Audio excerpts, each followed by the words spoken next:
Hello everyone, welcome to the second game of the day.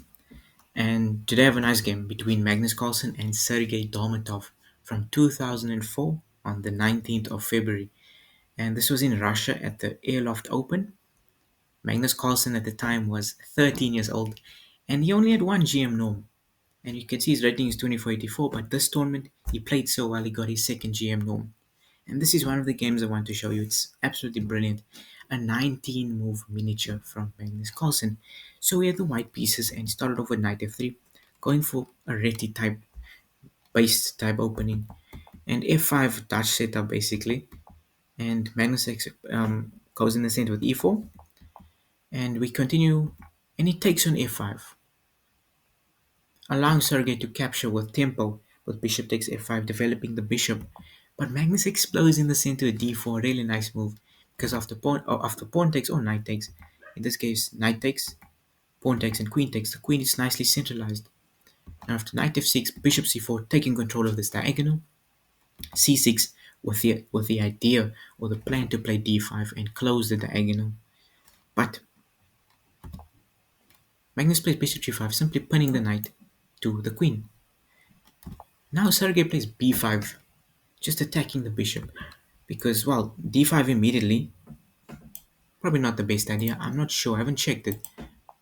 Yeah, just castles here is such a good move. So after b5, Magnus simply retreats the bishop to b3. And after bishop e7, plays a nice move castling. Now he's putting additional pressure on the d6 pawn.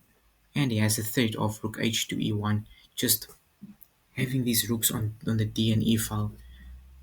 And the king is still in the center, so these rooks will be very powerful.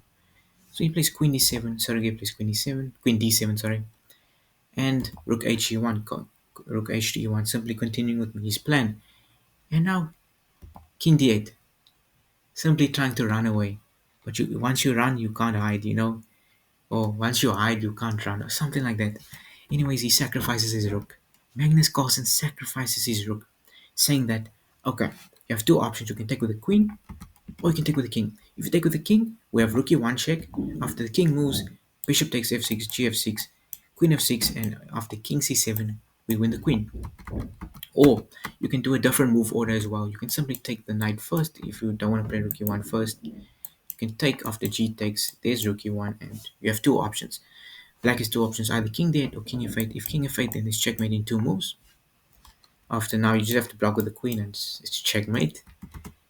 Or if king d8, then we simply have queen takes f6, king c7, and rook e8, the same sequence, just a transposition. Therefore, king takes e7 does not work. So, Sergei played queen takes e7. Now, Magnus played this nice move, queen f4, a double attack, attacking the bishop and the pawn on d6. So, Sergei values the bishop more. He moved it to d7 to block the king as well to provide some safety.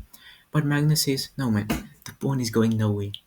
He brings his knight into the center and providing an additional attack or providing another resource in the attack with the knight. Now Sergei attacks the knight, saying that okay, you can take, but you're not going to win my queen because he has a nice resource with h6 after bishop h4 g5.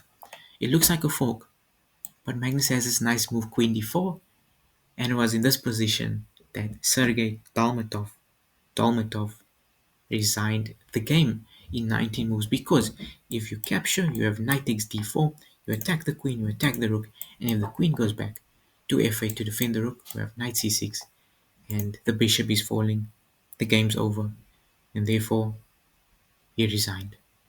So yeah, that was just a really nice rook sacrifice from 13-year-old Magnus Carlsen, who was still an international master at the time. But yeah, it was a good game, a brilliant game from Magnus Carlsen. Thanks for watching.